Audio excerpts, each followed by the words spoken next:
Well, good evening, YouTube channel. It's Belmont here, and I am pleased to bring Chapter 2, Pin Tumblers.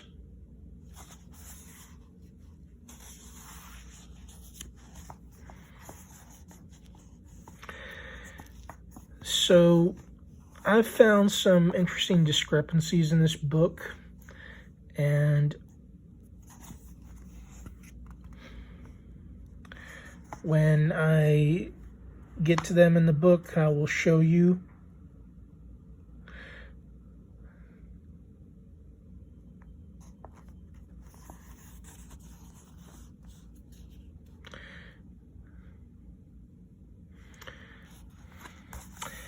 The parts of a pin tumbler lock, yes, very accurate description and picture.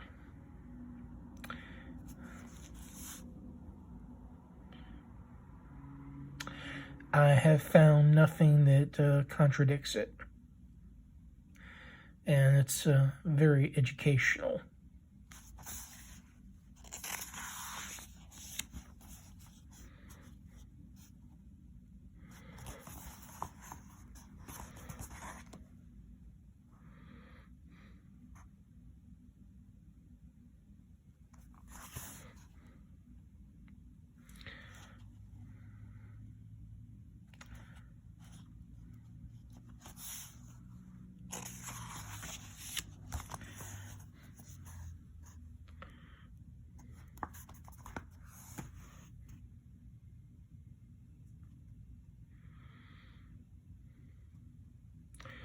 Standard tools, right?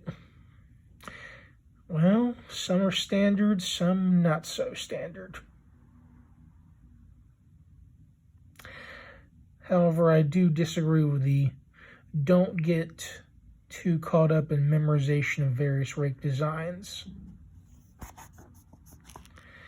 It helps to know what the rakes are. But I do agree that this statement, each lock has its own personality, and through experience you will learn which picks work best in which locks. That's a true, very true statement.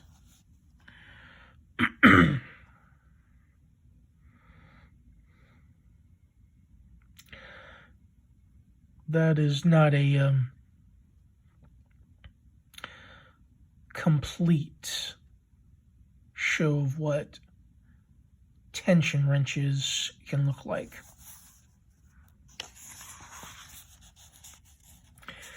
This, however, is what I found a little bit deceiving. Notice the full diamond. Okay. I've been watching quite a few videos on lock picking, and I've seen some of the best and I've seen some of the worst. But I have never seen a full diamond pick. Maybe it's me. The closest I've seen to a full diamond is this. And it's a saw diamond, double-sided. And it's also a car jiggler of sorts. It's a car lock pick. But take a look at what they say about the tools.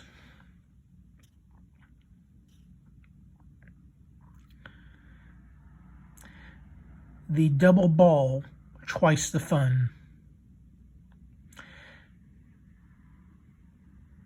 That's not exactly an accurate description.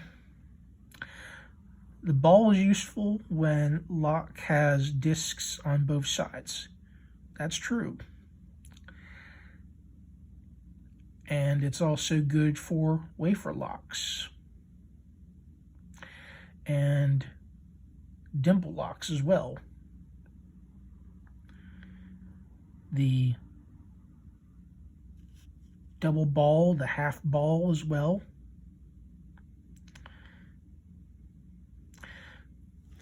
Moving on.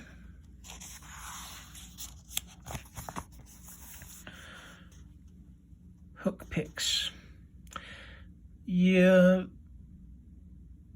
there are a few hooks in my collection, although I found it that hook picks are usually better for single pin picking, a skill I have not quite picked up.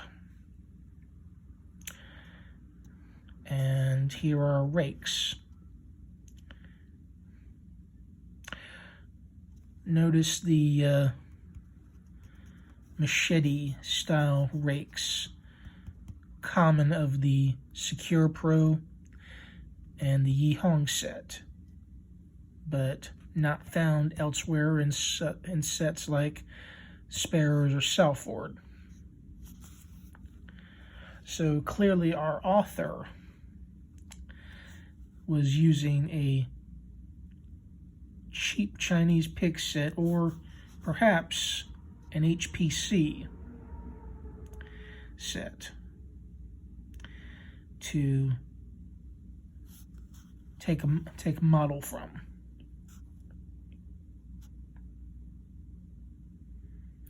And yes, designs for rakes do differ greatly. Some of them do vaguely resemble keys, such as the city rake. And I guess they take this one to be a version of the city rake, but it looks more like the machete, which is the given name for one of the picks in the Yi-Hong set.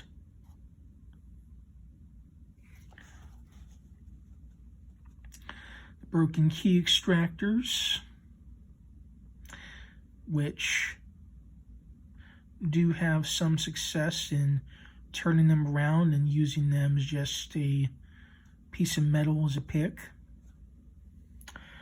A curved ball pick. Well, it really does seem like the author took example of his picks from a Yi-Hong or Secure Pro or HPC set for the pick shown in the book.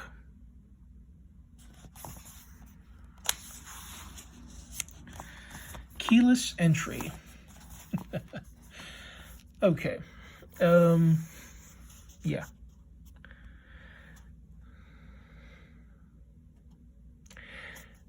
Keyless entry is just, saying you don't need a key to get into it, which I was under the impression that that's pretty much what lockpicking is. Picking a lock without a key.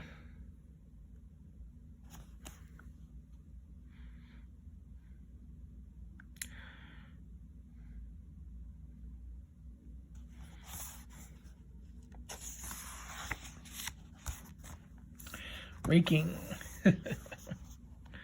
Yes, raking is a much easier skill to learn than picking, but raking is still considered picking. It's not single pen picking, but it is considered picking a lock. And yes, it does require a gentle amount of turning pressure and gentle force on the pick. You don't zip it in and out like a wannabe Bosnian Bill trying to get the lock open as fast as you can. That's how you break picks.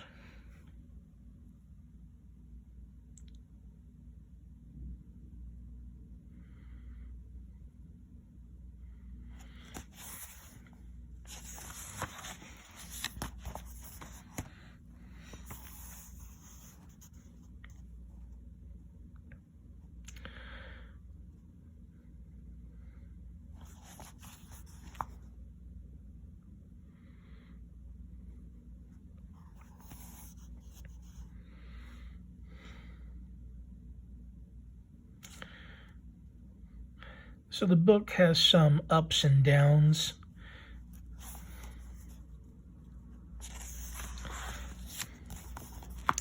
It's not all bad, but could be better.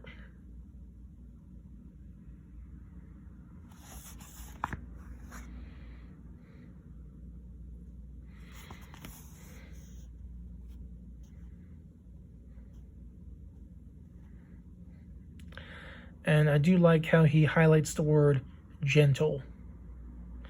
Because, yes, these are lockpicks and tension tools. You don't jerk them. You don't put extreme amount of pressure on it. You don't zip it in and out of a lock at rapid speeds as if you're masturbating. That's how you break a pick. And I have my collection of tools, and I have not once broken a pick because I use good common sense with my lock picking.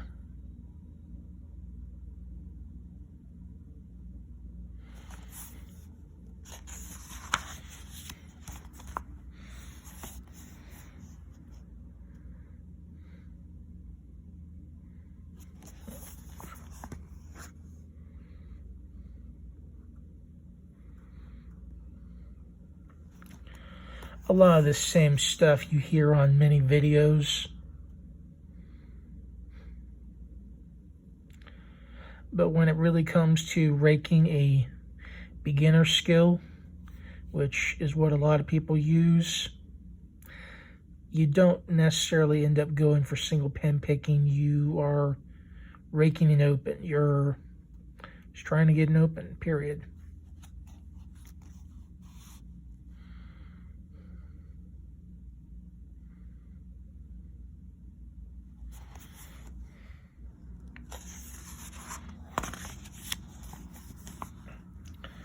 The exercises, which I would consider nothing more than just you practice.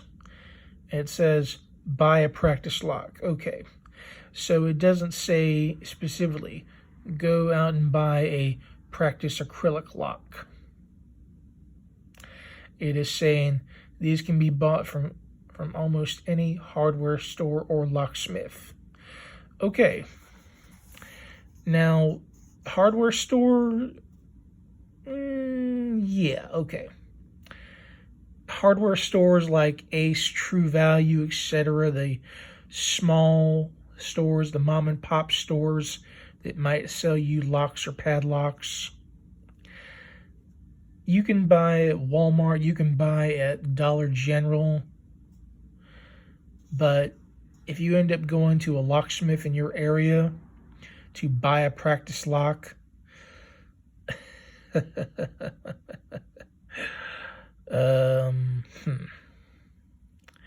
you might end up paying an arm and a leg.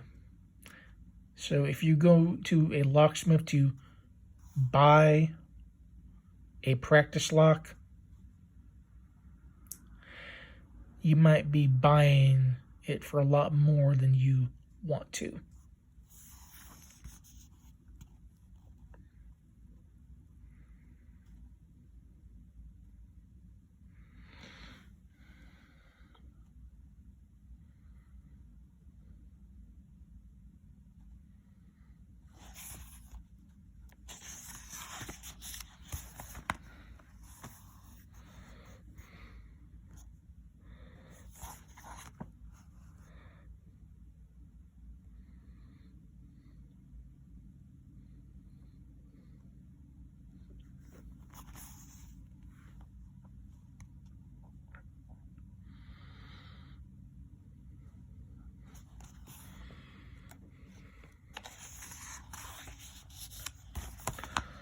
Lock bypassing.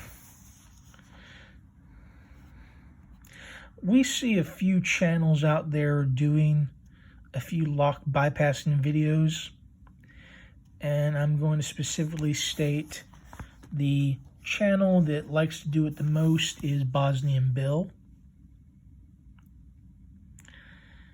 And the pick in the diagram appears to be a thin knife with a thin at the tip, but apparently not so thin in the body.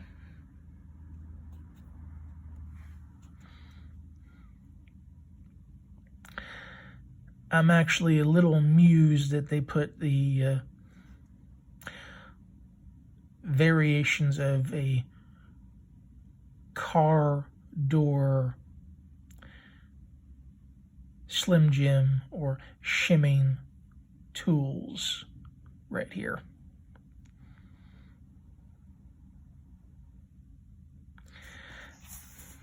The many car doors can simply be opened by sticking a tool down inside the door through the opening for the side window and lifting a bar in the lock assembly. A Slim Jim. A locksmith or other public service official should be very careful when performing this operation, as modern cars contain a plethora of sensitive electronics and wires within their doors. Be very careful not to break anything. Newer models also contain guards that prevent direct access to the locking mechanism. Each make and model of a car require a different and odd-shaped rod in order to reach what you need. Always first consult a manual for the particular make and model of car to determine if it is safe and appropriate to you, the appropriate approach to use. Now that I don't disagree with. Sadly, this author couldn't point out that the fact it's cars that were made up to mid 2000s, early 2000s, mid 2000s, before they found these Slim Jim bars to kind of be obsolete for it. The older model cars, however, work a lot easier with a Slim Jim bar or auto jigglers. Shimming. Now, it kind of goes without saying that shimming has also been done to death on many channels, and you can make shims for padlocks from soda cans, or you can buy a professional set from Sparrows or Southford, or you can buy the cheap Chinese sets, which are on Wish and a few other sites. Personally, I think the Sparrows and the Southford sets look better. They claim to hold up a lot longer, and they're made of spring steel, so that's just saying something. However, I do disagree with this diagram here when they say padlock shims. The first two are padlock shims. The third one is a core shim, not a padlock shim.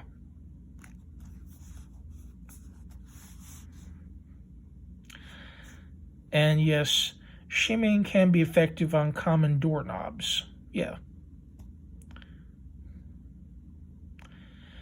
Because you don't always need a metal shim to open them. Sometimes a plastic one will do just as nicely.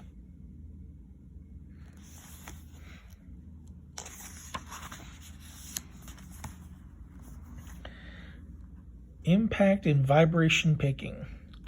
Yes, we're getting close now, aren't we? Getting close to the end of the chapter.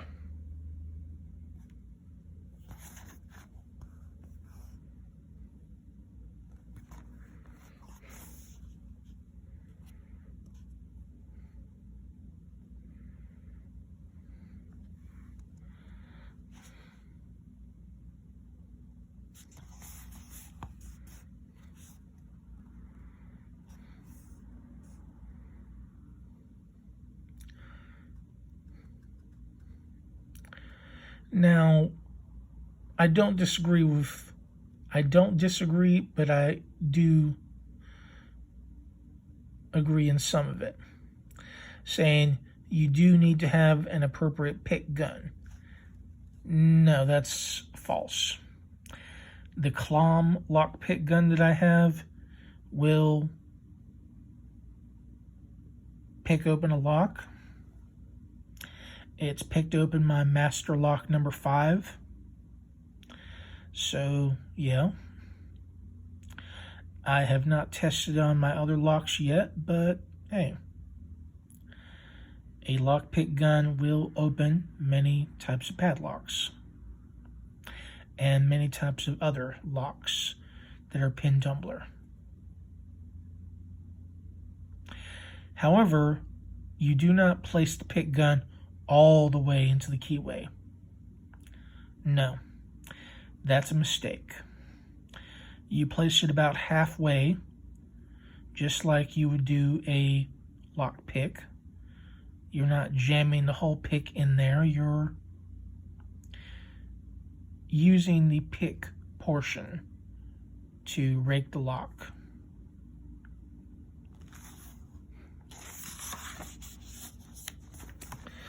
Well, this person also managed to buy what me and Taku commonly laugh about, saying it's the electric dildo. A electric pick gun looking like a, not quite a Chronos, since the book came out in 06, but quite possibly a Southford, or maybe some other maker. Bounce key. Bounce key. And yeah. Bump key, much more appropriate name and the name that it should be.